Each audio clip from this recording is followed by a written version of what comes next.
বিয়ে করার জন্য একেবারে পারফেক্ট টাইম হচ্ছে এই কুরবানির ঈদ। তোমরা যারা রিলেশনে আছো, ইমিডিয়েটলি তোমার পার্টনারকে একটা মেসেজ ড্রপ করো, স্ট্রেট ফরওয়ার্ড তাকে বলো, জান, আল্লাহর জমিনে থেকে তার খেয়ে তার সাথে অনেক নাফরমানি করেছে, আর করতে চাই না।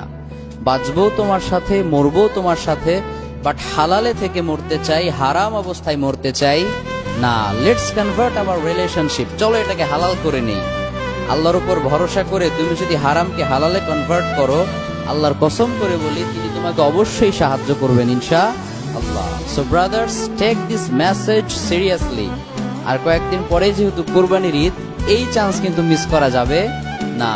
এই কোরবানির ঈদে তুমি যদি বিয়ে করো তাহলে এক্সট্রা তেমন খরচও করতে হবে না, কোরবানির গোশত দিয়ে ওয়ালিমার কাজ ছাড়া হয়ে যাবে।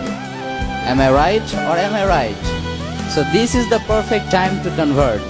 আল্লাহ এই সিঙ্গেল ভাই বোনদেরকে তুমি এই ঈদে কাপল বানিয়ে দাও, তাদের লাইফে এমন perfect and permanent life partner drop করো যাদেরকে পেয়ে তারা দুনিয়া এবং আখিরাতে সফল হবে। এভরিওয়ান সে আমিন।